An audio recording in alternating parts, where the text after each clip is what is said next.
మాతో పాటు నా తోటి రెసిడెంట్స్ అందరూ ఇక్కడే ఉన్నారు. అందరం ఫ్యామిలీతో మార్నింగ్ 11 నుంచి వెయిట్ చేస్తున్నాము. మేము ఇక్కడ యాక్చువల్‌గా చెప్పాలంటే ఇది మంచి ప్రాజెక్ట్. చాలా మంచిగా ఉంటదని కొనుక్కున్నాము. మంచిగా గూడా ఉంది. కాదనట్లేదు. కొన్ని కొన్ని మంచివి గూడా ఉన్నాయి. ఫస్ట్ నుంచి మేము అడిగే ప్రాబ్లమ్ ఏంటంటే, ఇక్కడ ఈ సొసైటీ మాకు హ్యాండ్ ఓవర్ చేసిన తర్వాత మే నుంచి సరైన మెయింటెనెన్స్ కరెక్ట్‌గా డిప్యూట్ చేయాలి. వాళ్ళెవరు చేయట్లేదు. డెడికేటెడ్‌గా ఏఎస్‌బీఎల్ కంపెనీ నుంచి చేస్తే ఏమవుతుందంటే అకౌంటబిలిటీ, రెస్పాన్సిబిలిటీ ఉంటది.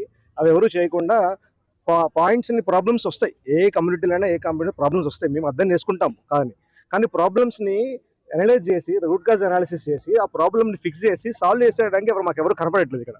8 నెలలు అవుతుంది. ఇప్పటివరకు మాకు మున్సిపల్ వాటర్ లేవు. ఇక్కడ చూస్తే తవ్వున్నాయి ఇంకా చిన్న చిన్న ప్రాబ్లమ్స్ ఉన్నాయి. లీకేజెస్ కానీ, సీపేజెస్ కానీ, కరెంట్ సంబంధించిన ప్రాబ్లమ్స్ కానీ, ఎక్స్పాండ్ జాయింట్ లీకేజెస్ కానీ, స్ట్రక్చర్ సంబంధించిన క్రాకేజెస్ కానీ, వర్షం వస్తే వాటర్ రావడం కానీ ఇవన్నీ ఉన్నాయి.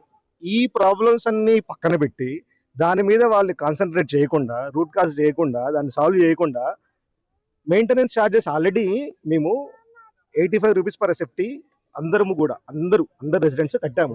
488 ఫ్లాట్స్కి అందరము కట్టాము. అంటే నెలకి సుమారుగా 3.5 రూపాయలు కట్టేసాము అందరం. మేము ఇంట్లోకి రాకముందే as a protocol, as a agreement of cell కింద కట్టేసాము. కట్టిన తర్వాత ఆ డబ్బులు కూడా కన్స్ట్రక్షన్ ఇండస్ట్రీలో ఇప్పుడు బయట చాలా సొసైటీస్ ఉన్నాయి. హైదరాబాద్లో గైడెడ్ కమిటీ చాలా ఉన్నాయి. ఏదైతే ఆ రెడ్ కార్డు ఉందో అది చాలా మంచి రెడ్ కార్డు. దానికి మంచిగా మెయింటైన్ చేయొచ్చు, కాదనట్లేదు. స్టిల్ ఏదన్నా ప్రాబ్లం ఉన్నా కూడా మాతో వచ్చి కూర్చొని ఒక ఎడాక్ కమిటీ ఫామ్ చేసి, ఒక గైడ్లైన్స్ ఫామ్ చేసి మాకు అవన్నీ రికార్డ్స్ చూపించి, ఇలా 10 మందిని ఎన్నుకొని ఇలా ప్రాబ్లమ్స్ ఉన్నాయని చెప్పి బిల్డర్ తరపున మా తరపున మాట్లాడుకొని అది సాల్వ్ చేసుకోవాలి. అలాంటివి ఏమీ లేకుండా యూనిలేటరల్గా వాళ్ళే డెసిషన్ తీసుకొని మేము ఆల్రెడీ కొన్ని లక్షల రూపాయలు కట్టేస్తే అందరి మీద మళ్ళీ అది సరిపోవన్నట్టుగా ఎక్స్ట్రా ఛార్జెస్ అడుగుతున్నారు.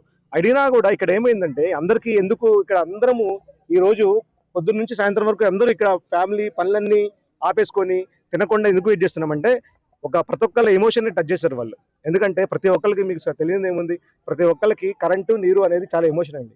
వాళ్ళు 1 కోటి రూపాయలు ఇంట్లో ఉన్నా, 10 కోట్ల ఇంట్లో ఉన్నా, 100 కోట్ల ఇంట్లో ఉన్నా కరెంటు వాటర్ అనేది వాళ్ళకి ఎమోషన్.